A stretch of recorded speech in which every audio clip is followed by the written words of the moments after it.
ஊர் உலகத்தில் பேச வேண்டிய விஷயம் அவ்வளோ விஷயம் இருக்குது. ஆனால் அதையெல்லாம் விட்டுவிட்டு எந்த மேடை கிடைச்சாலும் பாருங்கள், ஒரே ஒப்பாரிகள், ஒரே புலம்பல்ஸு.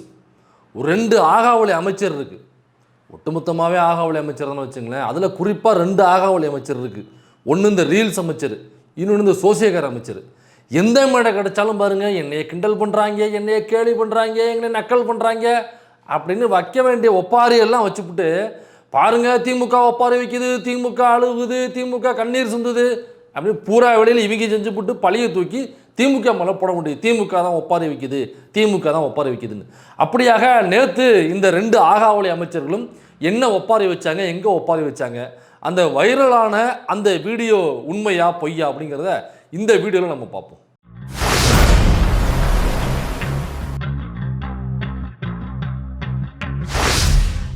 முதலாவது ஆகாவளி அமைச்சராக நம்ம ரீல்ஸ் அக்கா வச்ச ஒப்பாரி என்னங்கிறது இப்ப நம்ம பாத்துருவோம். யாரோ ஒரு பொண்ணு இந்த மாதிரி ஒரு அரகுர ட்ரெஸ் போட்டுட்டு கார்ல ஏறாங்க. 1 minute later. ஒரு பெண்ணை எப்படியெல்லாம் இழிவுபடுத்த முடியுமோ திமுகவும் அதிமுகவும் மாறி மாறி இப்ப இன்டர்நெட் எல்லாம் இப்படிதான் போடுறாங்க. இந்த ரீல்ஸ் அமைச்சர் எதுக்காக அந்த ஒப்பாரிகளும் எதுக்காக அந்த கதறல்ஸும் போடுறாங்க அப்படின்னா, இந்த ரீல்ஸ் அமைச்சரை பற்றின ஒரு வீடியோ ஒன்று நேற்று வைரல் ஆச்சு. அது என்ன வீடியோனாக்கா, இவங்கள மாதிரியே இருக்கிற ஒரு லேடின்னு வைக்கல, அது இவங்களாம் என்னங்கிறது நமக்கு தெரியல. அப்போ இவங்கள மாதிரி இருக்கிற ஒரு லேடி கொஞ்சம் ஒரு ஷார்ட் ட்ரெஸ் போட்டிருக்காங்க. ஒரு காருக்குள்ளேருந்து இறங்கி இந்த ட்ரெஸ்ஸை அட்ஜஸ்ட் பண்ணிட்டு, ஹேரெல்லாம் அட்ஜஸ்ட் பண்ணிட்டு, திரும்ப அந்த டோரை லாக் பண்ணிட்டு அவங்க போகிறாங்க. ஒரு 10 செகண்ட் 15 செகண்ட் இந்த வீடியோ இருக்குங்க. அந்த வீடியோவை இது யாருன்னு தெரியல, பார்க்குறதுக்கு அமைச்சர் மாதிரி இருக்காங்க, இது உண்மையிலேயே அந்த அமைச்சர் தானா, பார்த்தா நமக்கே டவுட் வருது, இது இந்த அமைச்சர் தானா அல்லது வேறு யாருமா அப்படின்னு ஒரு டவுட் வருது. ஆனால் அந்த வீடியோவில் எந்த தவறும் இல்லை. அந்த வீடியோவை நேற்று எடுத்து போட்டாங்களாங்க. அந்த வீடியோ உங்களுதா இல்லையா அப்படிங்கிறது வேறு விஷயம். அந்த வீடியோவில் அப்படி எந்த தவறுமே இல்லை. அந்த வீடியோவில் இருக்கிறது அந்த அமைச்சராக இருந்தாலுமே எந்த தவறும் இல்லை. ஆனால் ஏன் இந்த ரீல்ஸ் அக்கா இப்படி ஒப்பாரி வச்சு கண்ணீர் சிந்து கதறி அழுதுகிட்டு, ஐயோ என்னை கிண்டல் பண்ணுறாங்க, என்னை கேள்வி பண்ணுறாங்க, பார்த்தீங்களா திமுகவை சேர்ந்த ஐடிக்கெல்லாம் என்ன எப்படி கிண்டல் பண்ணுது பார்த்தீங்களா? ஏங்க, ஒட்டுமொத்தமாக இருக்கிற அபியூஸ் வாரியர்ஸே நீங்கள் வச்சுக்கிட்டு உங்கள் ஐடிவிங்க அபியூஸ்விங்க தான் அப்படிங்கிறது ஊர் உலகத்துக்கே தெரியும். அப்படியாப்பட்ட ஒரு அபியூஸ்விங்க வச்சுக்கிட்டு திமுக பாருங்கள் இந்த மாதிரி ஒரு வீடியோ எடுத்துப்பட்டு என்ன மாதிரி இருக்குன்னு சொல்லிட்டாங்க, என்ன மாதிரி இருக்காங்கன்னு சொல்லிட்டாங்கன்னு இந்த அக்கா அந்த ரீல்ஸ் எடுத்துகிட்டு ஒப்பாரி வச்சுக்கிட்டு. சரி, இப்போ இந்த அக்கா கிட்ட நாம சில ரீல்ஸை காமிப்போம். இப்போ அந்த ரீல்ஸுக்கு இந்த அக்கா ஃபேக்ட் செக் பண்ணுச்சுல்ல, அதே மாதிரி இந்த ரீல்ஸுக்கும் இந்த அக்கா கொஞ்சம் ஃபேக்ட் செக் பண்ணி சொல்லுமாறு யூடியூப் விட்ட தாழ்மையுடன் கேட்டுக்கொள்கிறது. विजय थलापति का फैसला सुनकर पूरा तमिलनाडु सदमे में है। अब 8 साल की लड़की हो या 18 साल की, रेपिस्ट को उम्र कैद की सजा नहीं, सीधे एनकाउंटर किया जाएगा। विजय थलापति ने क्या फैसला सुना है? हाँ, मुझे पता है। बता सकते हो हमारे ऑडियंस को? जरूर बता सकती हूँ। विजय थालापति का लड़कियों के लिए ये फैसला सुन के पूरा देश इस समय सदमे में है। सीएम थालापति का लड़कियों के लिए ये फैसला सुनकर इस टाइम पूरा देश सदमे में है। दोस्तों, सीएम ये क्या हो गया? सीएम विजय थालापति ने हमारे पूरे तमिलनाडु के हिंदुओं के लिए एक ऐसा ऐतिहासिक काम किया जो भाई योगी को विजय थालापति से कुछ सीखना चाहिए। विजय थालापति जो सीएम ने विजय थालापति ने भारतवर्ष का सबसे बड़ा काम किया है। पूरे उसके भाई विजय थालापति ने हिंदुओं के साथ कांड कर दिया। सीएम विजय ने वो ऐतिहासिक काम कर दिया जो आज तक भाई इस बंदे को मुख्यमंत्री किसने बना दिया? ये प्रधानमंत्री से बड़े काम करे। इस भाई थालापति विजय ने हिंदुओं के साथ क्या कर दिया? उन्होंने एक ऐसा सीएम विजय थालापति ने पूरे तमिलनाडु के हिंदुओं विजय थालापति ने हिंदुओं के साथ कांड कर दिया। देखो सीएम विजय ने ऐसा ऐतिहासिक काम किया है जिसे 14 सालों में सीएम विजय ने हिंदुओं के लिए वो काम कर दिया जो पिछले कई सालों से कोई और फर्जी नेता कर ही नहीं पा रहा था। विजय थालापति सीधा हाईकोर्ट में अपील तमिलनाडु के सीएम थालापति विजय ने हाईकोर्ट के निर्णय को देखते हुए ये क्या हो गया? सीएम विजय थालापति ने हमारे पूरे तमिलनाडु के हिंदुओं के लिए ऐसा இப்போ இந்த ரீல்ஸ்லாம் காமிச்சோம் இல்லைங்களா, அந்த ரீல்ஸை ஃபேக்ட் செக் பண்ண நமது ரீல்ஸ் மினிஸ்டர் அவர்கள் இந்த ரீல்ஸையும் கொஞ்சம் ஃபேக்ட் செக் பண்ணி உண்மையிலேயே இது இந்த ரூட் மாஃபியா இல்லாமல் இயல்பாக தன்னெழுச்சியாக வடக்கம் உள்ள இன்ஃப்ளூயன்சர்ஸ் விஜய் அவர்கள் பற்றி இப்படியாப்பட்ட வீடியோக்களை போடுறாங்களா, அல்லது ரூட் மாஃபியா ஒரு இன்ஃப்ளூயன்சருக்கும் 50,000 1 லட்சம் வரை காசு கொடுத்து ஃபாலோவர்ஸுக்கு தகுந்த மாதிரி வியூஸுக்கு தகுந்த மாதிரி குறைந்தபட்சம் 50,000 அதிகபட்சம் 1 லட்சம் வரைக்கும் கொடுக்குறான்னு வைங்கள, அது 1-1.5 வரைக்கும் போகுது. அப்படியாக காசு கொடுத்து தான் இந்த வீடியோ போட வைக்கிறாங்களா அப்படிங்கிறத தெளிவுபடுத்த வேண்டிய அவசியமும் ஆர்வமும் அந்த அக்காவை கண்டிப்பாக இருக்குது. என்னக்கா ஊர் முழுக்க இந்த ரீல்ஸ் பரவிட்டு இருக்கு. அப்போ அவங்கள பற்றின ஒரு வீடியோ வந்துச்சுன்னு சொன்னாங்களா, அதை ஃபேக்ட் செக் பண்ண வேண்டிய அவசியமே இல்லை. ஏன்னா அந்த வீடியோவில் இருப்பது அவங்களாகவே இருந்தாலும் எந்த தவறும் கிடையாது. அதனால ஏதாவது தவறு செய்கிறீங்களா, அந்த வீடியோவை சட்டத்துக்கு புறம்பான வேலைகள் எதுவும் செய்கிறீங்களா, அல்லது இழிவான தரக்குறைவான வேலையில் எதுவும் செய்கிறீங்களா அந்த வீடியோவில்? இல்லை, அந்த வீடியோவில் இருப்பது ஒருவேளை இவராக இருக்கும் பட்சத்தில், நான் இவங்கன்னு சொல்ல வரல, ஒருவேளை இவங்களாக இருந்தாலுமே எந்த தவறும் இல்லையே. ஏன்னா அந்த முட்டி வரைக்கும் உள்ள ஒரு சிங்கிள் பீஸ் ட்ரெஸ் போட்டிருக்காங்க. ஏன்னா உலகத்தில் ஊர் உலகத்தில் யாருமே போட்டது கிடையாதா? நார்மலாக இப்போ எல்லா ஊர்லேயுமே அந்த ட்ரெஸ்லாம் கேஷுவலாக எல்லா பொண்ணுங்களுமே போட ஆரம்பிச்சிட்டாங்க.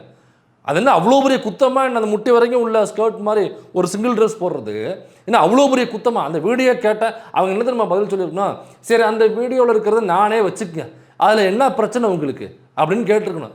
இந்த அக்கா என்ன சொல்லுது பாருங்கள், அந்த வீடியோவில் ஒரு அரைகுறை ட்ரெஸ் போட்டு ஒரு பொண்ணு போகுது, அதை நான் சொல்லி இவங்க பரப்புகிறாங்க. இது அரைகுறை ட்ரெஸ்ஸா? இந்த முட்டி வரைக்கும் உள்ள ஒரு சிங்கிள் ட்ரெஸ்ஸு ஸ்கர்ட் மாதிரி உள்ளது போகிறதுங்கிறது அரைகுறை ட்ரெஸ் அவங்களுக்கு. அப்போ ட்ரெஸ்ஸை பற்றின புரிதலே உங்களுக்கு அவ்வளோதான். ஏன்னா இந்த மாதிரியான மாடர்ன் காஸ்டியூம்லாம் போடக்கூடிய நபர் மாதிரி தான் அவங்க தெரிகிறாங்க. ஏன்னாக்கா பல இடங்களில் அவங்க வேலை பார்த்துருக்குறாங்க. இது தவறு ஒன்றும் கிடையாது அப்படிங்கிற கல்ச்சர்லாம் அவங்களுக்கு தெரிஞ்சிருக்கும். அந்த ஆடைகளை அவங்களும் பயன்படுத்தியிருப்பாங்க. சொல்ல முடியாது, அந்த வீடியோவில் இருப்பது அவங்களா கூட இருக்கலாம், நமக்கு தெரியல. ஆனால் இதை ஏன் இப்படி தூக்கிட்டு வந்து ஒப்பாரி வைக்கிறாங்கன்னா, இப்படி ஒரு வீடியோ வைரல் ஆச்சா, இதை கொண்டு வந்து எப்படியாவது விக்டிம் கார்டை தூக்க முடியுமான்னு அவங்க பார்க்குறாங்க. எப்படியோ ஒரு இடத்துல விக்டிம் கார்டை தூக்கிடணும். தூக்கிட்டு என்னை கையை பிடிச்சி இழுத்துட்டாங்க, என்னை காலை பிடிச்சி இழுத்துட்டாங்க, என்னை கிண்டல் பண்ணிட்டாங்க, என்னை கேலி பண்ணிட்டாங்க, பாருங்கள் ஒரு பெண் என்றும் பாராமல், அதுவும் ஒரு பெண் அமைச்சர் முதல் முறையாக வந்திருக்கேன் என்றும் பாராமல் என்னை போட்டு இந்த மாதிரி பொதுவெளியில் அசிங்கப்படுத்துகிறாங்க, அவமானப்படுத்துகிறாங்க, துக்கப்படுத்துகிறாங்க, துயரப்படுத்துகிறாங்கன்னு மக்கள் மத்தியில் ஒரு ஒப்பாரியை வைக்கணும். இப்போ அந்த வீடியோவை பற்றின ஒரு ஃபேக்ட் செக் பண்ணிட்டுனாக்கா அது உங்களால் தனிப்பட்ட ஒரு மனிதரை பற்றிய ஒரு வீடியோ. அதை ஃபேக்ட் செக் பண்ணுறதை விட அதை ஃபேக்ட் செக் பண்ணிங்கனாக்கா அது உங்களோட முடிஞ்சு போச்சு. அதை ஃபேக்ட் செக் பண்ண வேண்டிய அவசியமும் இல்லை, அதை பேச வேண்டிய அவசியமே இல்லை. அதை யார் ஒன்று தவறாகவும் சொன்ன அந்த வீடியோவை ஸ்ப்ரெட் பண்ணவங்க கூட ஷேர் பண்ணும் பொழுது இவங்களுடைய ஐடியை டேக் பண்ணியோ அல்லது இவங்க பேரை போட்டோ யாருமே இவங்க தான் குறிப்பில்லை. அதை பார்க்கும் பொழுது இவங்களா இருக்குமோன்ற ஒரு சந்தேகம் வருதுனாக்கா டாப் ஆங்கிளில் இருக்குது. அதனால் இவங்களா இந்த அமைச்சரா அப்படின்னு தான் கேட்குறாங்க. அதாவது கீர்த்தனாவா அப்படின்னோ அல்லது தொழில்துறை அமைச்சரா அப்படின்னோ அல்லது நேரடியாக இவங்க ஐடியா டேக் பண்ணியே யாருமே கேட்கல. அப்போ ஏதோ ஒரு சந்தேகத்தில் போட்டு கேட்குறாங்கன்னா அதை கடந்து போங்க, அதில் ஒன்றுமே இல்லையேங்க. அதை இவ்வளோ நேரம் இவ்வளோ தூரம் பேச வேண்டிய அவசியமே இல்லை. அப்போ ஏன் தூக்கிட்டு வந்திருக்காங்கனாக்கா இவங்க அந்த தொகுதிக்கு எதுவுமே செய்யலை. இவங்க இருக்கிற தொகுதிக்கு, இவங்க ஜெயிச்ச தொகுதிக்கு எதுவுமே செய்யலை. இவங்க இருக்கிற துறை இருக்குல்ல, அந்த துறையில் அந்த அக்கா ஒரு இடமும் செய்யலை, ஒரு மண்ணாங்கட்டியும் செய்யலை. அப்போ அதை குறித்த கேள்விகள் விவாதமாக வரக்கூடாது அப்படின்னாக்கா எல்லாத்துக்கும் நீங்கள் விக்டிம் கார்டை தூக்கிட்டு அழுதுகிட்டு கண்ணை கசக்கிக்கிட்டு பாருங்கள், நான் ஒரு பொம்பளைன்னு பார்க்காம, நான் ஒரு கேர்ளு, நான் ஒரு உமன்னு பார்க்காம என்னையை போய் இப்படி கிண்டல் பண்ணுறாங்களே, என்னையை கேலி பண்ணுறாங்களே, என்னையை பாருங்கள் இந்த மாதிரி போட்டு ட்ரால் பண்ணுறாங்களே அப்படின்னாக்கா ஐயோ பாவம் போ, பொம்பளை பிள்ளையை போட்டு ஏன்டா இந்த துன்புறுத்தல் சரி பாருங்கள். அந்த அம்மா அழுகிற அளவுக்கு கண்ணீர் விட்டு கதற அளவுக்கு பண்ணுறாங்கன்னா திமுககாரவங்க எவ்வளோ மோசமாக ட்ரால் பண்ணிருப்பாங்க அப்படின்னு ஒரு பிம்பத்தை, ஒரு பொய் பிம்பத்தை அந்த அம்மா உருவாக்கணும். ஏன்னா அந்த ரீல்ஸ் ஃபேக்ட் செக் பண்ணிங்களா, அது உங்கள் தனிப்பட்ட ஒரு வீடியோ. ஆனால் இப்போ நான் காமிச்ச வீடியோ இருக்குல்ல, ஒரு 3-4 வீடியோ காமிச்சல வடக்கு ரீல்ஸ் எல்லாம், இதெல்லாம் அவங்க கட்சி சம்மந்தப்பட்ட வீடியோ. அப்போ இந்த ரீல்ஸுங்கிறது வடக்க போட்டதை யாரோ இங்கே உள்ள யூடியூபர்ஸ் மட்டும் இதை எடுத்து பேசிக்கிட்டு இல்லை, இங்கே இருக்கிற மெயின் ஸ்ட்ரீம் மீடியாஸே இதை பற்றின ஸ்டோரிஸ் போட ஆரம்பிச்சிட்டாங்க. இதை பற்றி இந்த பாருங்கள், இந்த மாதிரி வடக்க உள்ளவங்க விஜய் அவர்கள் செய்யாததை எல்லாம் செஞ்சதாக வடக்க உள்ள இன்ஸ்டா இன்ஃப்ளூயன்சர்ஸ் பணத்தை பெற்றுக்கொண்டு இப்படி பொய்யான அவதூறுகளான செய்திகளை அங்கே உள்ள மக்கள்கிட்ட கொண்டு போய் சேர்த்துக்கிட்டு இருக்காங்க. அந்த ரீல்ஸ் எல்லாம் பல லட்சம் பேர்கிட்ட போய் சென்றடையுது. இது எவ்வளவு தவறான முன்னுதாரணம் இல்லை? அதை செய்வது ரூட் மாஃபியா என்று சொல்கிறார்கள். அப்போ விஜய் அவர்கள் ஏன் இதை செய்ய வேண்டும்? ஒருவேளை பிரைம் மினிஸ்டர் அப்படிங்கிற டார்கெட்டை நோக்கி சொல்கிறாரா? அப்போ செய்யாததை செஞ்சதாக ஏன் சொல்லி அந்த இன்ஃப்ளூயன்சர்ஸ் பேசணும் அப்படின்னு சொல்லிட்டு இந்த விஜய் அவர்கள் மீது, தாவேக ஆட்சியின் மீது இவ்வளோ பெரிய ஒரு குற்றச்சாட்டை இங்கே உள்ள மெயின் ஸ்ட்ரீம் மீடியாஸே ஸ்டோரிஸாக எழுதவும் பேசவும் ஆரம்பிச்சிட்டாங்க. அது வைரல் ஆயிருச்சு மக்கள் மத்தியில். இந்த மாதிரி வடக்க டிவிக்கு பொய் புலிகி இன்ஃப்ளூயன்சர்ஸ்ட்டாக பேச வச்சுருக்காங்க அப்படிங்கிறது போய், அதை காசு கொடுத்து பேச வச்சுருக்காங்க அப்படிங்கிறது போய் சேர்ந்துருச்சு. அதன் ஒரு பகுதியாக வடமாநிலங்களில் உள்ள பிரபல இன்ஸ்டா பிரபலங்கள் தமிழக முதலமைச்சர் ஜோசப் விஜய் உத்தரவிட்டிருப்பதாக பல தவறான தகவல்களை பரப்பி வருகிறார்கள். தமிழ்நாட்டில் பாலியல் வன்கொடுமை நடந்தால் அதில் ஈடுபட்டவர்களுக்கு 8 வயதோ 18 வயதோ எதுவாக இருந்தாலும், அவர்கள் எந்த மதத்தை சேர்ந்தவராக இருந்தாலும் அவர்களுக்கு சிறை தண்டனை வழங்காமல் என்கவுண்டர் மூலம் சுட்டுக் கொல்ல தமிழ்நாடு முதலமைச்சர் விஜய் உத்தரவு பிறப்பித்திருப்பதாக ஒரு வீடியோ வெவ்வேறு இந்தி பிரபலங்களால் இன்ஸ்டாவில் பரப்பப்பட்டு வருகிறது. அப்போ உங்களோட தனிப்பட்ட வீடியோவில் எந்த தவறும் இல்லை, அதுக்கு நீங்கள் பதில் சொல்ல வேண்டிய அவசியமும் இல்லை. அது அப்படியே பதில் சொன்னாலும் உங்களோட தனிப்பட்ட வீடியோ. ஆனால் இது உங்களுடைய கட்சி சம்பந்தப்பட்ட வீடியோ. உங்கள் கட்சியின் மீது, உங்கள் சிஎம்மின் மீது, உங்கள் தலைவரின் மீது அவ்வளோ பெரிய ஒரு குற்றச்சாட்டை தூக்கி சுமத்துது. அப்போ அதை பேசணும், நீங்கள் இதையும் பேசணும்ல. இதே மாதிரி பாருங்கள், இந்த மாதிரி ஒரு 4 ரீல்ஸ் போயிட்டுருக்கு. இது உண்மையிலேயே நம்ம தலைவருக்கு விருப்பம் கிடையாது, யார் என்னென்னு தெரியல, தலைவரோட ரசிகர்கள் யாரோ செஞ்சுக்கிட்டு இருக்காங்க அப்படின்னு குறைந்தபட்சம் இந்த பொய்யையாவது நீங்கள் சொல்லணும்ல. ஏன்னாக்கா இந்த பொய்யை சொல்ல முடியாதவங்க. ஏன்னா ஏற்கனவே அந்த இன்ஃப்ளூயன்சர்ஸ்ட்டை போன ஸ்க்ரீன்ஷாட்லாம் ரிலீஸ் ஆகிருச்சு. அதாவது ரூட் மாஃபியாலேருந்து உங்களுக்கு இந்த மாதிரி விஜய் அவர்கள் குறித்து நாங்கள் கொடுக்குற தகவலை இன்புட்டாக வச்சு நீங்கள் ஒரு ரீல்ஸ் பண்ணணும், அதுக்கு உங்களுடைய பேமெண்ட் என்ன அப்படின்னு கேட்டு அவங்க பார்கெயின் பண்ணி கடைசியாக 50,000 ஒருத்தருக்கு, இன்னும் சில பேருக்கு 75,000, சில பேருக்கு 1,00,000 அப்படின்னு சொல்லிட்டு அவங்க என்ன பார்கெயின் பண்ணி உள்ளே நடந்துச்சோ சேட்டில், இன்ஸ்டா சேட்டில், அது எல்லாமே பப்ளிக்காக வந்துருச்சு. அப்போ தன்னடிச்சாக அங்குள்ள ரசிகர்கள் செஞ்சாங்க அப்படின்னு சொல்ல முடியாது. தமிழ்நாட்டிலே ரசிகர்கள் உங்களுக்கு வடக்கு வர ரசிகர்களா? ஜனநாயகன்ற படம் பாருங்கள், உச்சத்தில் இருக்கிற நடிகர்னு சொன்னாங்க. இந்த போய் பாருங்கள், எந்த தேட்டர்லேயுமே எந்த ஸ்க்ரீன்லேயும் ஓடவே இல்லை, எந்த ஸ்க்ரீன்லேயுமே ஓடவே இல்லை. காரணம் என்னன்னாக்கா சூர்யா படம் ஒன்று வந்துருச்சுங்கிறதுனால உடனடியாக எல்லாமே காலி, டப்பா காலி. இந்த ஜனநாயகன் வரும்போது எந்த படமுமே கூட சேர்ந்து ரிலீஸ் ஆகலை.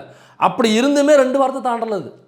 ஒருவேளை பராசக்தி கூட வந்திருந்தாக்க யோசிச்சு பாருங்கள், வந்த அன்னைக்கே புட்டியை கட்டியிருப்பாங்க ஜனநாயகத்துக்கெலாம். இப்போ உச்சத்தில் இருக்கிற ஒரு நடிகர் ஒரு படம் ரிலீஸ் ஆகுதுனாக்கா குறைந்தபட்சம் ஒரு 50-100 நாளாவது ஓடணுமா இல்லையா? அதான் அவருடைய கடைசி படம் வேறு.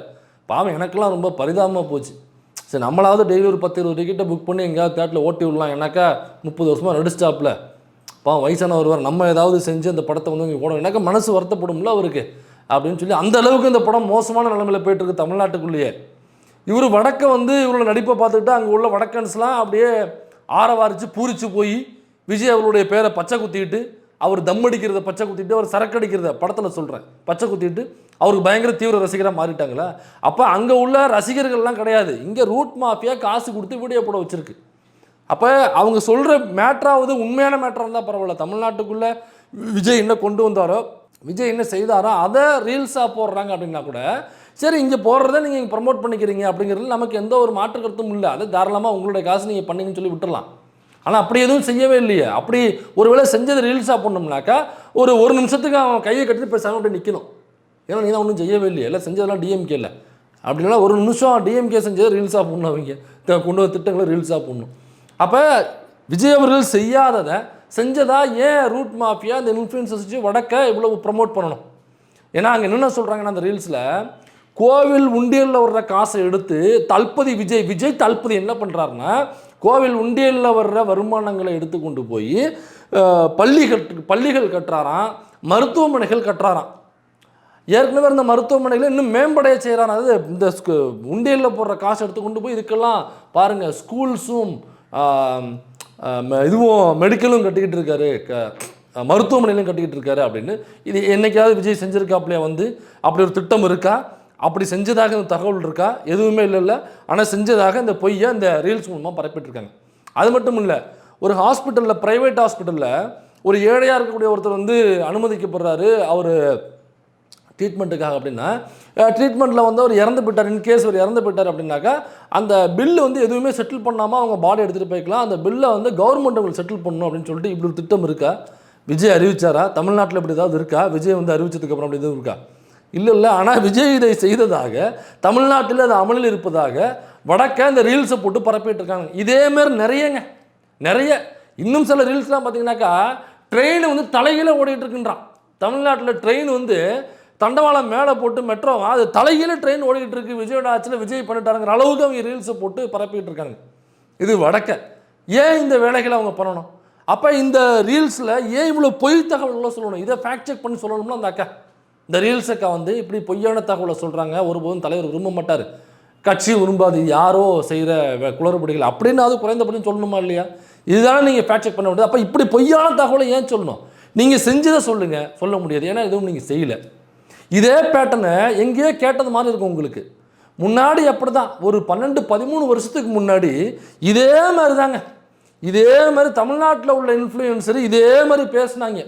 அப்படியே குஜராத்தை புரட்டி போட்டார், குஜராத்தை வந்து திருப்பி போட்டார், குஜராத்தை அப்படியே சுருட்டி கிருட்டி பந்து மாதிரி அப்படி சுற்றி விளையாண்டு குஜராத்தை வந்து பயங்கரமான இதாக மாற்றிட்டார் அப்படின்னு. இப்போ வந்து விஜயை பற்றி அங்கே பேசுகிற இன்ஃப்ளூயன்சர் இருக்காங்கல்ல, அதே மாதிரி அப்போ குஜராத்தில் உள்ள மேட்டரை வச்சு மோடியை பற்றி தமிழ்நாட்டுக்குள்ளே உள்ள வைகோங்கிற இன்ஃப்ளூயன்சர் நம்மக்கிட்ட பேசிக்கிட்டு இருந்தாப்புல. அப்போ இப்போ உள்ள இன்ஃப்ளூயன்சரு வடக்க விஜய்கிட்ட ரூட் மாஃபியிட்ட காசு வாங்கிட்டு அங்கே பேசுகிறாங்கன்னா, அப்போ உள்ள இன்ஃப்ளூயன்சர் வைகோ இங்கே பேசும்போது சும்மாவை பேசியிருப்பார். பெரிய யோக்கியஸ்தம் மானசமரும் வந்து பேசுகிறாப்புல. போய் அத்வானி காலில் விழுந்துட்டு வந்தவர் தான் வைகோ. ஒரு பெரியார்னு பேசுகிறவர், கருப்பு துண்டு தோளில் போட்டிருக்கிறவர், அத்வானி என்கிற தமிழில் இந்தியாவை வந்து ஒரு மத கலவரத்தை தூண்டுகின்ற ரத யாத்திரை செய்த அத்வானி என்கிற பச்சை பார்ப்பாங்காலில் போய் விழுறாருனாக்கா இவருக்கு என்ன கொள்கை இருக்குது, இவருக்கு என்ன கோட்பாடு இருக்குது? இவருக்கு பெரியார்னு என்னென்னு தெரியுமா, இல்லை அண்ணானா என்னென்னு தெரியுமா? சும்மா படித்து மனப்பாடம் பண்ணி ஒப்பிக்க தான் தெரியும் அவருக்கு. நீங்கள் ஏதாவது ஃபாலோ பண்ணியிருக்கீங்களா? அப்போ இன்றைக்கி எப்படி வடக்க உள்ள இன்ஸ்டா இன்ஃப்ளூயன்சஸோ அதே மாதிரி அன்னைக்கு உள்ள ஒரு பொலிட்டிக்கல் இன்ஃப்ளூயன்சர் தான் வைகோ. இன்றைக்கி எப்படி காசு கொடுத்து பேச வைக்கிறாங்களோ அதே மாதிரி தான் அன்னைக்கு குஜராத்லேருந்து காசு கொடுத்து ஆர்எஸ்எஸ் அத்வானி மூலிமா காசு கொடுத்து வைகோவை மோடியை பற்றி பிரச்சாரம் செய்ய வச்சாங்க தமிழ்நாட்டுக்குள்ளே. அதெல்லாம் எவ்வளோ பெரிய பிரச்சாரம் பாருங்கள். அதெல்லாம் எப்படின்னாக்கா அப்படியே நீங்கள் கும்பகோணத்துலேருந்து குனிஞ்சு பார்த்தீங்கன்னாக்கா உங்களுக்கு குஜராத் தெரியும்பாங்க. மயிலாடுதுறையில் நீங்கள் மல்லாக்கப்படுத்திங்கனாக்கா அப்படியே குஜராத் தெரியும் அப்படிம்பாங்க. அந்தளவுக்கு பயங்கரமாக வளர்த்திட்டாப்புல குஜராத்தை. நீங்கள் சாதாரணமாக நினைக்காதீங்க. அப்படிலாம் பயங்கரமான அன்னைக்கு வந்து அந்த குஜராத் வளர்ச்சியை பற்றி பயங்கரமான பரப்புரைகள் இருந்துச்சு. அப்போ அதை நம்பி தான் மக்கள்லாம் ஏமாந்து போய் ஓட்டு போட்டாங்க. அதே மாதிரியான ஃபார்முலாவை இன்றைக்கி டிவிக்கு வடக்க பண்ணிக்கிட்டு இருக்கு. அன்னைக்கு வடக்கேருந்து தமிழ்நாட்டுக்குள்ளே பண்ணிட்டு இருந்தாங்க, இன்றைக்கி தமிழ்நாட்டுக்குள்ள வடக்க பண்ணிக்கிட்டு இருக்காங்க. அதனால தான் சொல்கிறேன் டிவிக்கு இஸ் ஈக்குவல் டு பிஜேபின்னு. சும்மாலாம் சொல்லலை. இந்த இப்போ சிஜேபி தலைவர் இருக்காப்புலே அவரே என்ன சொல்கிறாப்புல, இந்த சிஜேபி ப்ரொட்டஸ்ட்டுக்கு இங்கே போராடின மாணவர்களை கைது பண்ணாங்கல்ல, அடக்குமுறைக்கு உள்ளாக்குனாங்கல்ல, தாக்குதலுக்கு உள்ளாக்குனாங்கல்ல போலீஸ், அதையே கேள்வி கேட்குறாங்க.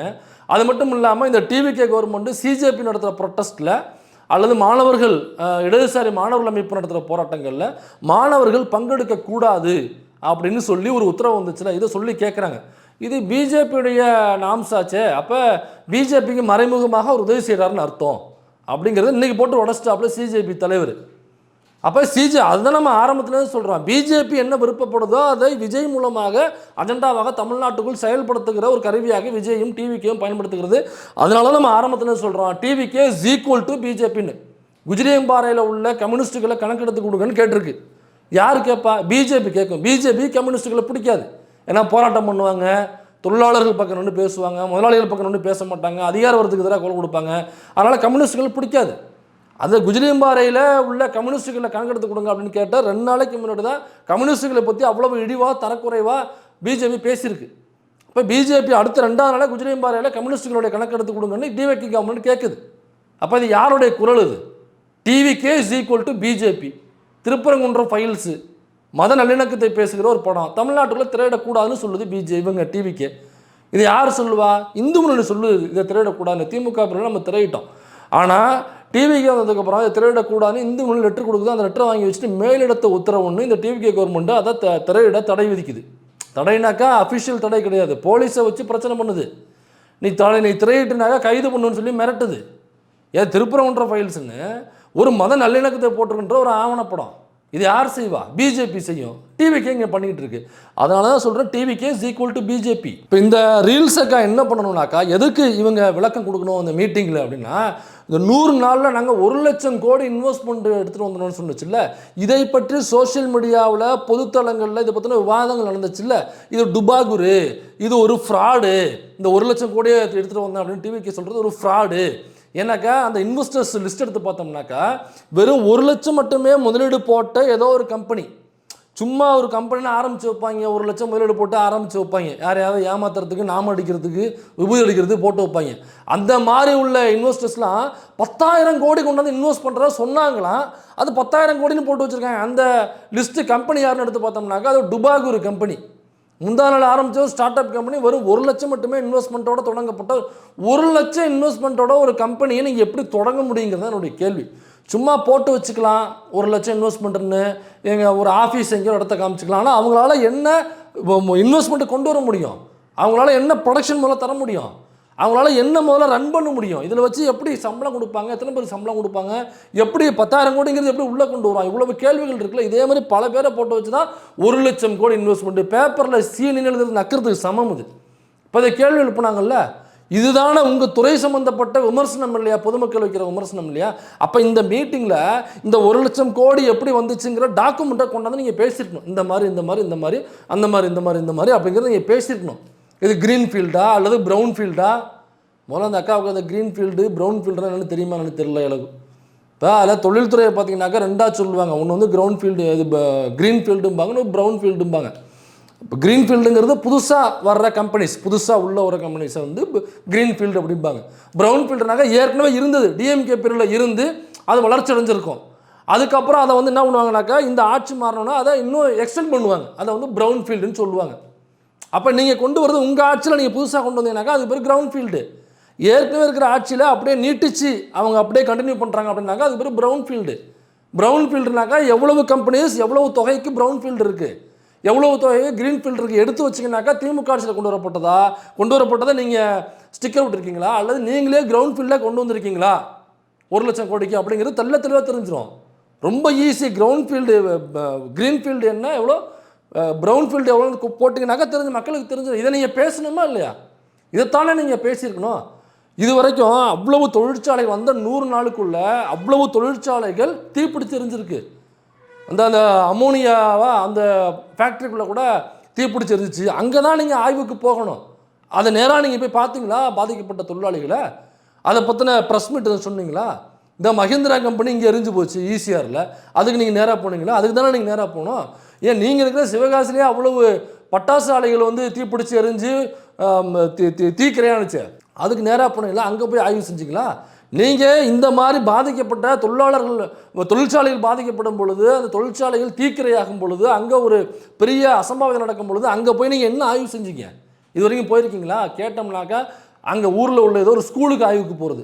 பூரா அமைச்சர்களும் பாருங்கள், பூரா எம்எல்ஏக்களும் பாருங்கள், ஸ்கூலுக்கு ஆய்வு போகிறேன், ஸ்கூலுக்கு ஆய்வுக்கு போகிறேன். அது என்ன இடம்னே தெரில. உங்கள் டிபார்ட்மெண்ட் என்ன? தொழில்துறை சம்மந்தமாக நீங்கள் ஆய்வுக்கு போகிறீங்களா?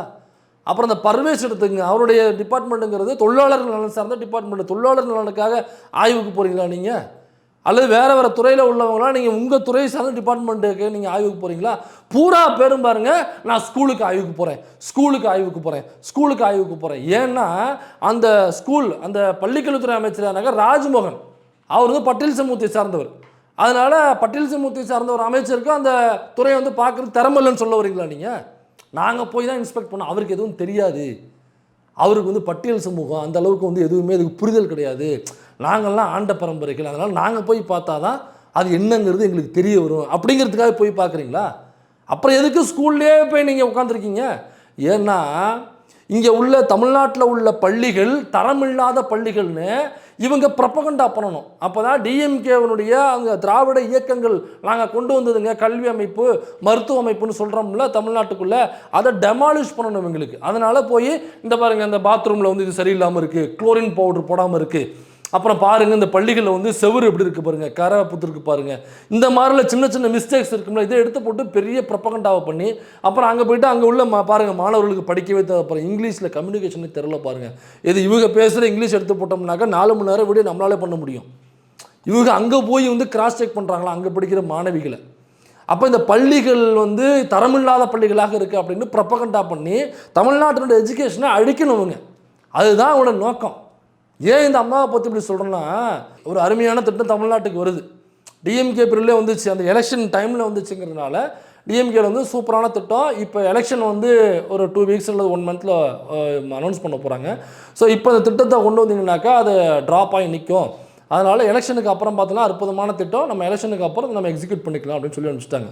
எலெக்ஷன் ரிசல்ட் வந்து மாறி போனோடனே திரும்ப திமுக என்ன பண்ணுது, அவங்களுக்கு கூப்பிட்டு பேசுது, அந்த திட்டத்தை கொண்டு வந்து கூப்பிட்டு பேசுது, அருமையான திட்டம் நீங்கள் கொண்டு வந்தீங்க, ஆனால் எங்களால் ஆட்சி வந்து கண்டினியூ பண்ண முடியல, எங்களை தோக்கடிச்சிட்டாங்க மக்கள், வேற ஒரு ஆட்சி அமைஞ்சிருக்கு, நீங்கள் அவங்ககிட்ட அப்ரோச் பண்ணுங்க, திட்டம் அருமையான திட்டம், தமிழ்நாட்டுக்கு கண்டிப்பாக வேணும், மக்களுக்கு தேவையான திட்டம்னு சொல்லி திமுக சைட்லேருந்து பேசி அவங்க திரும்ப இவங்கள்ட்ட வர்றாங்க. யார்? நம்ம அக்கா ரீல்ஸ் அமைச்சர்கிட்ட வர்றாங்க. இந்த ரீல்ஸ் அமைச்சர் என்ன பண்ணுது, இந்த திட்டம் வந்து சரியில்லாத திட்டம், இது தமிழ்நாட்டுக்கு தேவையில்லைன்னு சொல்லிட்டு பக்கத்தில் நம்ம அண்டை மாநிலங்களுக்கு தான் அருமையான திட்டம் அங்கே தேவைன்னு சொல்லி இந்த திட்டத்தை அப்படியே அக்கா அங்கே அடிச்சுட்டு விரட்டி விடுது. அப்படியாப்பட்டாக்கா ஆதாரம் கேட்குறீங்களா? தர்றேன் பொறுமையாக இருங்க, அதுக்கு ஒரு வீடியோ தனியாக வச்சுருக்கேன், ஆதாரம் இல்லாமல் நான் பேச மாட்டேன், கவலையே படாதீங்க, அனைத்து ஆதாரங்களோட நான் கண்டிப்பாக பேசுவேன். இது மட்டும் இல்லை, அந்த ஒசூரில் வர ஏர்போர்ட் இருக்குல்ல, அது கண்டிப்பாக பாருங்கள் தமிழ்நாட்டுக்குள்ளே வராது. அது இந்த அக்கா வந்து ஆந்திராவுக்கோ கர்நாடகாவுக்கோ அல்லது பக்கத்தில் உள்ள வேறு அண்டை மாநிலத்துக்கோ அடித்து விரட்டதா இல்லைன்னு மட்டும் பாருங்கள். அதுதான் முன்னாடியே சட்டமன்றத்தில் கேட்டாங்க. இந்த அக்கா நீங்கள் எலெக்ஷன் பண்ணி பார்த்தீங்கன்னாக்கா பிஜேபியை ஏன் எதிர்க்கணும்னு கேட்குது. ஒரு டிவியில் உட்காந்துட்டு ஒரு ஷோவில் உட்காந்து பிஜேபி எதுக்கு எதிர்க்கணும், சும்மா நம்ம பிஜேபி எதிர்க்க வேண்டிய அவசியம் இல்லையே அப்படின்னு இந்த அக்கா பேசுது. எதில்? ஒரு ஆர்எஸ்எஸ் சேனல், தமிழ்நாட்டில் உள்ள ஒரு ஆர்எஸ்எஸ் சேனலில் உட்காந்து பேசுது. அப்போ பிஜேபியை ஏன் எதிர்க்கணும் அப்படின்னாக்கா, பிஜேபி எதிர்க்க வேண்டிய இல்லைன்னு சொல்லுது. பிஜேபி எதிர்க்க தேவையில்லைனாக்கா ஆர்எஸ்எஸ் எதிர்க்க தேவையில்லைன்னு அர்த்தம். ஆர்எஸ்எஸ் எதிர்க்க தேவையில்லைனாக்கா பார்ப்பனியத்தை எதிர்க்க தேவையில்லைன்னு அர்த்தம். பார்ப்பனியத்தை எதிர்க்க தேவையில்லைனாக்கா நீங்கள் சனாதனத்தை எதிர்க்க தேவையில்லைன்னு அர்த்தம். சனாதனத்தை எதிர்க்க தேவையில்லைனாக்கா நீங்கள் வர்ணாசிரமத்தை எதிர்க்க தேவையில்லைன்னு அர்த்தம். வர்ணாசிரமத்தை எதிர்க்க தேவையில்லைன்னா நீங்கள் தீண்டாமை எதிர்க்க தேவையில்லைன்னு அர்த்தம். தீண்டாமை எதிர்க்க தேவையில்லைனாக்கா நீங்கள் ஆணவ படுகொலைக்கு எதிரான அவசர சட்டத்தை கொண்டு வர தேவையில்லை என்று அர்த்தம். இப்போ புரியுதா உங்களுக்கு? ஆணவ படுகொலைக்கு எதிரான அந்த திருத்த சட்டத்தை கொண்டு வர்றதுக்கு தாவேக அரசு உதவவில்லை என்று அண்ணன் கவிடன்ஸ் எதிரவர்கள் அன்னைக்கே ஓப்பனாக சொன்னாப்புல. வன்னியரசு முயற்சி பண்ணுறாப்புல. ஆனால் தாவேக அரசு அதற்கு உதவி செய்யவில்லை, உதவ மாட்டேங்குது. அரசு அதிகாரிகளோ தாவேகாங்கிற அந்த அரசு எஞ்சினோ அதற்கு உதவவில்லை, ஒரு துளியை கூட நகர்த்தவில்லை என்பது அன்னைக்கே ஓப்பனாக சொன்னாப்புல கவிடன்ஸ் எதிரவர்கள். ஏன்னாக்கா பிஜேபி எதிர்க்க தேவையில்லை, அதனால சட்டத்தை கொண்டு வர தேவையில்லை, இதை கிடப்பில் போட்டுருவாங்க. இந்த சட்டம் இந்த 5 வருஷத்துக்குள்ள கண்டிப்பாக வராது, நீங்கள் வேணா எழுதி வச்சுக்கோங்க, நான் சொல்கிறேன். அடுத்ததாக நம்ம சோசியகர் அக்காவுடைய வீடியோவை பார்த்துருவோம். அவங்க வீட்டில் இருந்து நம்ம யார் எதிர்கட்சி தலைவர் இருக்கார் இல்லைங்களா, இப்போ அவங்க வீட்டில் இருந்து கூப்பிட்டு ஜெயிப்போமா இல்லையா அப்படின்னு சொல்லிட்டு கேள்விகள் வருது. அவங்களாம் வீட்டிலேருந்து துரத்திடுவாங்க போல இருக்குது. ஏன்னா அவங்க வந்து ஜோசியம் பார்க்குறாங்க இல்லையா. நீ போய் உங்கள் வீட்டில் கேளப்பா, உங்கள் வீட்டில் இருக்கக்கூடிய பெண்களை கேள்ப்பா. அவங்க கூப்பிட்டு என்கிட்ட பேசுனாங்கப்பா, நான் ரெக்கார்டு வச்சுருக்கேன்ப்பா, நான் ரெக்கார்டு வச்சுருக்கிறேன், பேசின ரெக்கார்டு நான் வச்சுருக்கிறேன். உங்கள் வீட்டிலேருந்து யார் பேசுனாங்க, ஜெயிப்போமா இல்லையான்னு சொல்லிட்டு கேட்டது நீங்கள். இப்போ இன்றைக்கி வந்து நீங்கள் வந்து நாங்கள் நாத்திகவாதி, நாங்கள் வந்து ஜோஷன் ஜாதகத்தை வந்து நாங்கள் நம்ப மாட்டோம் அப்படிங்கிறீங்க. முதல்ல உங்கள் வீட்டில் இருக்கக்கூடிய ஆட்கள் திருத்துங்க, அப்புறம் நாட்டில் இருக்கவங்களாம் நீங்கள் அட்வைஸ் பண்ணலாம். இதுதான் நம்ம அடுத்த ஆகாவளி எம்எல்ஏ கனிமொழி சந்தோஷ்னு நினைக்கிறேன். 26 கார் வச்சிருக்கிற ரொம்ப ஏழ்மையான குடும்பத்தை சார்ந்த ஒரு நபர் தான் இந்த சோசியகர் அக்கா. 26 கார் வச்சிருக்கு, இந்த இலவச காரையும் வாங்கிக்க போகுதுன்னு நினைக்கிறேன். அதில் இப்போ இந்த கார் மேட்டரில் என்னன்னாக்கா, நீங்கள் ஒரு சிலிண்டரு கொடுக்க போகிறோம் அப்படின்னாக்கா அவங்களுக்கு மாதத்துக்கு 20,833 ரூபாய்க்கு மேலே வருமானம் இருந்தாக்கா அவங்களுக்கு சிலிண்டர் கிடையாதுங்கிறீங்க. அப்புறம் நீங்கள் கொண்டு வர எல்லா திட்டத்துக்குமே ஃபஸ்ட்டு வந்து எல்லாருக்குமே 200 யூனிட் ஃப்ரீன்னு சொன்னீங்க. அப்புறம் என்ன சொன்னீங்க, 500 யூனிட்டுக்குள்ளே யூஸ் பண்ணுறவங்களுக்கு தான் அந்த 200 யூனிட்டுங்கிற பெனிஃபிட்னு மாற்றினீங்க. அப்போ மக்களுக்கு கொண்டு வர நலத்திட்டங்களுக்கு எல்லாருக்குமே நீங்கள் ஒரு க்ரைட்டீரியா, ஒரு பவுண்ட்ரி வைக்கிறீங்கல்ல. அப்போ எம்எல்ஏக்களுக்கு நீங்கள் கார் கொடுக்கும் பொழுது அதற்கும் நீங்கள் பவுண்ட்ரி வைக்கணுமா இல்லையா? அவங்களுடைய ஆண்டு வருமானம் இவ்வளவுக்கு கீழே இருக்கிறவங்களுக்கு மட்டும்தான் காரு, அல்லது அஃபிடவிட்டில் கார் இருக்குன்ற தகவல் யாரெல்லாம் அதில் தகவலாக இல்லாமல் இருக்கோ, கார் இல்லை அப்படின்னு பதிவு பண்ணியிருக்காங்களோ அவங்களுக்கு மட்டும்தான் கார்னு நீங்கள் அங்கேயும் க்ரைட்டீரியா ஃபிக்ஸ் பண்ணணுமா இல்லையா? எம்எல்ஏ கொடுக்குறப்ப மட்டும் தூக்கி கொடுத்துறீங்க எல்லாருக்கும் காரு, மக்களை கொடுக்குறப்ப மட்டும் 20,000க்கு கீழே உள்ளவங்களுக்கு மட்டும்தான் சிலிண்டரு மாத வருமானம். அப்புறம் இது 500 யூனிட்டுக்குள்ளே யூஸ் பண்ணால் தான் அவங்களுக்கு 200 யூனிட்டு ஃப்ரீ. ஆனால் எம்எல்ஏ கொடுக்குற மட்டும் தூக்கி எல்லாத்தையும் கொடு, 25,000 சம்பளம், 75,000 மெயின்டெனன்ஸு, காரு அப்படியே தூக்கி கொடுக்க வேண்டியது. சரி, இப்போ நம்ம மேட்ருக்கு வருவோம். இந்த கனிமொழி சந்தோஷ் இருக்காங்களா, இந்த சோசியகர் அக்கா, அவன் வந்து உதயநிதி அவர்கள் சட்டமன்றத்தில் பேசும்பொழுது சோசியத்தை பார்த்தா நீங்கள் இதை பிரிப்பீங்களா, ஃபைலை பிரிப்பீங்களான்னு சொல்லி கேட்டாங்க. உன்னுடைய அக்கா அதுக்கு பதில் கொடுக்குதான். பாருங்கள், இப்போ சோசியத்துக்கு எதிராக நீங்கள் பேசுகிறீங்க, நீங்கள் மூடநம்பிக்கை எதிரானவர்களா பாருங்கள். அவங்க வீட்டிலேருந்தே எங்களுக்கு ஃபோன் பண்ணி, எனக்கு ஃபோன் பண்ணி ஜோசியம் கேட்டாங்க, கட்சியில் ஜெயிச்சுப்போமா இல்லையா அந்த வருஷம் சொல்லிட்டு என்கிட்ட ஜோசியம் கேட்டாங்க. ரெக்கார்ட் இருக்குது, நான் போட்டு காமிக்கட்டுமா அப்படின்னு சொல்லி இந்த அக்கா வந்து சோசியம் பார்க்குறதுக்கு இப்படி கேட்டாங்க அப்படின்னு சொல்லி இந்த ஆடியோ தூக்கி காமி. சரிங்க, கேட்டதாகவே இருக்கட்டுங்கிறேன் நான். அவங்க வீட்டில் ஃபோன் பண்ணி கேட்டாங்க, அவ்வளோதானே. உதயநிதி உங்ககிட்ட ஃபோன் பண்ணி சோசியம் கேட்கல, உதயநிதி உங்ககிட்ட ஃபோன் பண்ணி இந்த எலெக்ஷனில் திமுக ஜெயிக்குமா தோக்குமா கனிமொழி சந்தோஷ் நீங்கள் சொல்லுங்கள், என்ன பேமெண்ட்டுன்னு சொல்லுங்கள், அனுப்பிச்சிடுறேன் அப்படின்னு அவங்க வீட்டிலேருந்து எதுவும் பேசல. அல்லது ஸ்டாலின் அவர்கள் கனிமொழி சந்தோஷுக்கு ஃபோன் பண்ணி என்ன கனிமொழி இந்த எலெக்ஷனில் நம்ம ஜெயிப்போமா, திமுக ஜெயிக்குமா இல்லையான்னு நீங்கள் ஒரு ஜோசியம் சொல்லுங்கள், நீங்கள் சொன்னீங்கன்னா கரெக்டாக இருக்கும் அப்படின்னு ஸ்டாலின் அவர்கள் உங்கள்கிட்ட ஃபோன் பண்ணி கேட்டாரா? இல்லை, அவங்க வீட்டில் உள்ளவங்க உங்கள்கிட்ட ஃபோன் பண்ணி கேட்டாங்க, நீங்கள் சொல்கிறீங்க. அதுவும் உண்மையா பொய்யான்னு தெரில. ஒருவேளை உண்மையாகவே இருந்தாலும் அதில் என்ன தப்புன்னு நான் கேட்குறேன். இவங்க கேட்டாக்கா நீங்கள் சொல்லலாம், சட்டமன்றத்தில் பேசுனீங்களே, ஆனால் நீங்கள் என்கிட்ட ஃபோன் பண்ணி ஜோசியம் கேட்டிங்களேனாக்கா அதில் ஒரு லாஜிக் இருக்குது. அவங்க வீட்டில் உள்ளவங்க ஃபோன் பண்ணி கேட்டாங்கன்னா அதுக்கு இவங்க என்ன பண்ணுவாங்க, சரி இப்போ அவங்களுக்கு ஜோசிய நம்பிக்கை இருக்குது அதனால் வந்து ஃபோன் பண்ணி கேட்டாங்கன்னு சொல்கிறீங்க. சரி, இருந்ததுனாக்கா என்ன பண்ணுறது? இருந்ததுன்னா என்ன பண்ண சொல்கிறீங்க? வீட்டில் உள்ளவங்கள்ட்ட பேசி பார்க்கலாம், ஜோசியங்கிறது தப்பு மூட நம்பிக்கைன்னு பேசி பார்க்கலாம். அதை தாண்டி அவங்க ஜோசியம், இந்த ஜாதகம், கடவுள் நம்பிக்கை இதெல்லாம் நம்பிக்கை உள்ளவர்களாக இருந்து அதில் பயணப்படுறாங்க, அங்கெல்லாம் போயிட்டு வர்றாங்கனாக்கா அவங்களெல்லாம் வீட்டில் இழுத்து இதில் அறைக்குள்ளே பூட்டி சாவி எடுத்து போட்டுனீங்கன்னா சொல்ல கேட்க மாட்டேங்கிற அப்படின்னு வீட்டுக்குள்ளே இழுத்து போட்டு பூட்டிடணுமா? அவங்க வீட்டில் உள்ள உரிமைகள்லாம் பறிச்சிடணுமா? நீ இப்படி தான் பண்ணுவோம், ஃபோனை கூட்டும் முதல்ல தேவையில்லாத எல்லாம் பண்ணுவோம், அவங்கள்ட்ட ஃபோனை பிடிங்கிடணும், இல்லை இருந்தாக்கா கொண்டு போய் நகை பணம் காசுலாம் இருந்தாக்கா கொண்டு போய் உண்டியில் போட்டுருவோம் அப்படிங்கிறத அவங்கள்ட்ட உள்ள பணம் காசுலாம் பிடிக்கிட்டு இனிமேல் உனக்கு நான் காசுலாம் தரமாட்டேன் உனக்கு செலவுக்கு, சோத்தை திண்டு உள்ளே படுத்துக்கிட அப்படின்னு வீட்டுக்குள்ளே போட்டு பூட்டிடணுமா? இது சைக்கோக்கள் தான் இந்த வேலையை பண்ணுவாங்க. யாராவது இந்த செவுத்தை பார்த்துட்டு உட்காந்துருப்பாங்க இல்லை, அந்த சைக்கோக்கள் தான் இந்த வேலையை பண்ணுவாங்க. இப்போ வீட்டில் எல்லாருமே ஒரே மாதிரியாக இருக்க மாட்டாங்க. இப்போ என்ன மாதிரியே எங்கள் அம்மா இருப்பாங்களா? இருக்கிறது எங்கள் அம்மா கடவுள் நம்பிக்கை உண்டு, அவங்க கோயிலுக்கு போவாங்க, பூஜை புனஸ்காரம்லாம் பண்ணுவாங்க. நான் பேசி ஒருலேருந்து ஒரு கட்டத்தை பண்ணி நகர்த்திருக்கேன் அவங்கள, அவ்வளோதான். தொடர்ந்து பேசிகிட்டே இருப்போம். அவங்க ஒருவேளை முழுசாக வரலனாக்கா அதுக்காக என்ன பண்ணுற, விஷத்தை வச்சு கொண்டுறதா அவங்கள? இல்லைனாக்கா இப்போ மனைவி வந்து அப்படி இல்லை, நமக்கு தோதாக இல்லை அப்படின்னாக்கா அவங்கள என்ன விரட்டி விட்டுறதா? இல்லை சொல்கிறேன், இப்போ புரியல கேட்குறேன். இல்லை விரட்டி விட்டுருமா கனிமொழி சந்தோஷ் அவர்களே? இல்லை ஒருவேளை அப்படி விரட்டி விட்டால் தான் அவங்களுக்கு பிடிக்கும் போல் இருக்கு. அப்படிலாம் பண்ணக்கூடாது. வீட்டிலலாம் 4 பேர் இருக்காங்கன்னா 4 பேர் 4 விதமாக தான் இருப்பாங்க. அப்போ இந்த சோசியம் கேட்டாங்களாம், பாருங்கள் நீங்கள் வீட்டில் போய் கேளுங்க, அந்த சோசியம் கேட்டாங்கல்ல, இப்போ நீங்கள் அவங்க என்ன சொல்லுவீங்க? அப்போ அவங்க தப்பு பண்ணிட்டாங்களா அப்படின்னு சொல்லி அப்போ ஜோசியம் பார்க்குறதே தப்புன்னு சொல்ல வரீங்களா நீங்கள்? இப்போ உங்கள்கிட்ட கேட்டாங்க அதனால் தவறுன்னு சொல்ல வரீங்களா? அப்போ ஜோசியம் கேட்குறது தப்பா? இப்போ உங்களோட பாயிண்ட் ஆஃப் வியூ ஜோசியம் கேட்குறது தப்புனாக்கா அப்புறம் நீங்கள் எதுக்கு இந்த தப்பான தொழிலை பார்த்துக்கிட்டு இருக்கீங்க கனிமொழி சந்தோஷ் அவர்களே?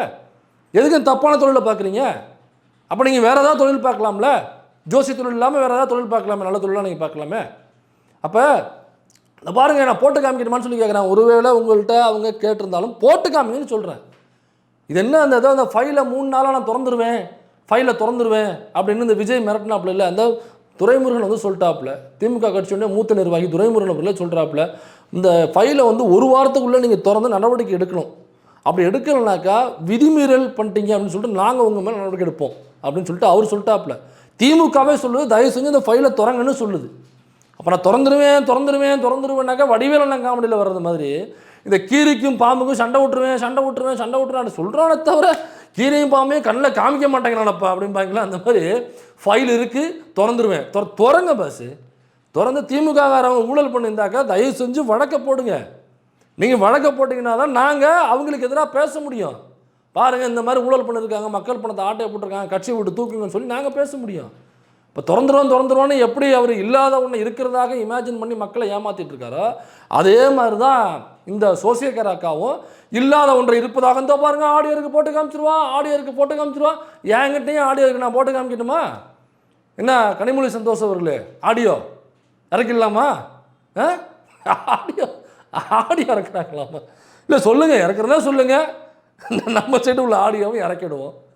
இப்போ நான் பேசும்பொழுது என்கிட்ட தான் அவங்கள பற்றின ஆடியோ இருக்குன்ற மாதிரி உங்களுக்கு ஒரு தோரணை தோணுச்சு இல்லை, ஆனால் என்கிட்ட அவங்கள பற்றின எந்த ஆடியோவும் என்கிட்ட கிடையாது. இதே மாதிரி தான் அந்த கனிமொழி சந்தோஷம் ஆடியோ இருக்குன்னு பொதுவோட தூக்கி ஃபோனை காமிச்சிட்டாக்கா ஒருவேளை இருக்கு போல் இருக்குன்னு நினச்சி இருந்தால் ப்ளே பண்ணி காமிங்க, யாருன்னு ப்ளே பண்ணி காமிங்க. எதுக்கு சும்மா இந்த இருக்கு சரி ஒருவேளை இருக்குன்னே வச்சுப்போம். அப்போ உங்ககிட்ட ஒருவேளை சோசியம் கேட்குறவங்களுடைய ஆடியோக்குள்ளே நீங்கள் பதிவு பண்ணி வச்சுட்டு அவங்கள மிரட்டுறதான் உங்களோட வேலையா? இதுக்கு பேர் பிளாக்மெயில். இதுக்கு பேர் தான் பிளாக்மெயில்னு சொல்லுவாங்க. சவுக்கு சங்கரை தான் செய்வான் பிளாக்மெயில் செய்கிறது. உங்கள்கிட்ட பர்சனலாக பேசுகிறாங்கனாக்கா உங்கள் மீது நம்பிக்கை வைத்து பேசுகிறாங்க. மக்கள் வந்து உண்மையை சொல்கிறேன்னா 3 இடம் தான். ஒன்று மருத்துவர், இன்னொன்று வக்கீல், இன்னொன்று சோசியக்காரன். இவங்க 3 பேர் தான் உண்மையை சொல்லுவாங்க. அப்போ எல்லாத்தையும் பேசும்பொழுது இவங்க வெளில போய் சொல்ல மாட்டாங்கன்ற நம்பிக்கை. இப்போ நாளைக்கு இப்போ இவங்க சொல்கிறது மாதிரி இப்போ இவங்க கட்சியில் டாக்டர் தான் இருக்கான்னு வச்சுங்களேன், அவர் இந்த மாதிரி தான் மிரட்டர் போடுற நாளைக்கு. இப்போ திமுககாரவங்க யாராவது அவங்கக்கிட்ட மருத்துவத்துக்கு போய் அவங்களுக்கு ஏதோ வியாதி இருந்திருக்கலாம். இப்போ அந்த வியாதியை வந்து வெளில சொல்ல முடியாத வியாதியாக கூட மேபி இருக்கலாம். ஒரு தோல் சம்மந்தப்பட்டதெல்லாம் சொல்கிறதுக்கு வந்து தயங்குவாங்க. இப்போ எனக்கு உனக்கு என்ன வியாதின்னு எனக்கு தெரியும், நான் சொல்லட்டுமா அப்படின்னு மிரட்டுவீங்களா? இப்போ இவங்க இந்த கட்சியில் உள்ள வக்கீல்லாம் அப்படி தான் மிரட்டுவீங்களா? நீங்கள் உங்கள்கிட்ட ஒரு உண்மையை சொல்லி கேஸுக்கு எனக்கு பெயில் வாங்கி கொடுங்க, இல்லை கேஸும் தப்பிக்க வைக்கிறதுக்கு இப்போ வழி பண்ணி கொடுங்கன்னு சொன்னாக்கா நாளை பின்னாடி நீங்கள் இப்படி மேட்டப்பட்டு இப்படி பேசுவீங்க. நாளை வெளியிட்டுமா அப்படின்னு சொல்லி மிரட்டுவேன். அப்போ இந்த அக்கா இப்படி தான் மிரட்டி 26 காரையும் வாங்கியிருக்கும் போல் இருக்கு அப்படின்னு நமக்கு டவுட் வருமா வராதா? அப்போ நீங்கள் யாரெல்லாம் கனிமொழி சந்தோஷத்தை ஜோசியம் கேட்க போகிறீங்களோ பெரிய ஆட்கள்லாம் அல்லது நடுத்தர வர்க்கத்தை சேர்ந்தவங்களா, உங்களுடைய ஆடியோக்கள் உங்களுடைய சேட்டுகள் எல்லாம் இந்த அக்காவுடைய ஃபோனில் ரெக்கார்டாக இருக்குது. நாளை பின்ன எங்கே தேவைப்பட்டாலும் இந்த அக்கா அதை வெளிக்கொண்டு வரும், அதை வெளியிடும். அதனால் தயவுசெய்து இந்த அக்கா கிட்ட யாராவது சோசியம் கேட்குறவங்க இருந்தீங்கன்னாக்கா நீங்கள் கவனமாக இருந்துங்க. உங்களுடைய ஆடியோ சாட்டு எல்லாத்தையும் இந்த அக்கா பத்திரப்படுத்தி வச்சுருக்கு. அதனால் இந்த 2வது ஆகாவளியாக நமது கனிமொழி சந்தோஷ் அவர்கள் தான் பேச வேண்டிய விஷயம் 1000 விஷயம் இருக்குது. இவங்க ஏன் இந்த விக்டிம் கார்டை தூக்குறாங்கன்னா, இவங்க கிட்ட பேசுகிறதுக்கு எந்த பாயிண்ட்ஸும் இல்லை. இவங்க நான் இன்னொன்று செஞ்சுருக்கேன், எங்கள் ஆட்சியில் இந்த திட்டம் வந்திருக்கு. எப்போவுமே திமுக சார்பாக மேடை போடும் பொழுது திமுக செஞ்ச திட்டங்களை ஆளுங்கட்சியாக இருக்கும்போது சொல்லுவாங்க. அதேமாரி நீங்கள் சொல்கிறதுக்கு நீங்கள் எந்த திட்டத்தையும் கொண்டு வரல. கொண்டு வந்த திட்டமாக சொன்னீங்கன்னாக்கா கீழேருந்து கல் எடுத்து விட்டு அடிப்பாங்க உங்களை. நீ கொண்டு வந்த திட்டம் கிடையாது, திமுக கொண்டு வந்து நீ எங்கடா கொண்டு வந்து சொல்லி உங்களை கேட்பாங்க. அப்போ திட்டம் எதுவும் இல்லை, பேசுகிறதுக்கு அறிவும் இல்லை, உங்களுக்கு ஐடியாலஜியும் இல்லை. அப்படிங்கிற பொழுது தான் விக்டிம் கார்டு என்னை கிண்டல் பண்ணுறாங்க, என்னைய கேலி பண்ணுறாங்க, பாருங்கள் சோசியக்காரனி சொல்கிறாங்க, பாருங்கள் என்னை வந்து இப்படி ஒரு வீடியோ இறக்கி விட்றாங்க அப்படின்னு இந்த ஆகாவளிகள் 2 நேற்று மீட்டிங் போட்டு பேசியிருக்கு. தொடர்ந்து இந்த டிவிக்கே சேர்ந்தவங்க எல்லாருமே ஏன் இப்படி ஆகாவளியாக ஒப்பாரி வச்சுட்டு இருக்காங்கன்னா, மக்களுக்கு எந்த முகத்தை பார்த்து ஓட்டு போட்டேன் க்யூட்டாக இருக்குன்னு சொன்னாங்களோ அவங்க எல்லாருமே ஐயோ இந்த முகமா அப்படின்னு சொல்லிட்டு அந்த முகத்தை அவார்ஷன் முகமாக ஆகிற அளவுக்கு 100 நாள் ஆட்சி நடந்துருச்சு. அதனால் மக்கள்கிட்ட தப்பிக்கிறது வேறு வழி இல்லாமல் விக்டிம் கார்டை தூக்கிட்டு வந்து என் கையை பிடிச்சி இழுத்து விட்டான், இதை மாதிரி கிண்டல் பண்ணி விட்டான், கேலி பண்ணி விட்டான் அப்படின்னு கண்ணை கசக்கி நிற்கிறது. மக்கள் உஷாராக இருக்கும்.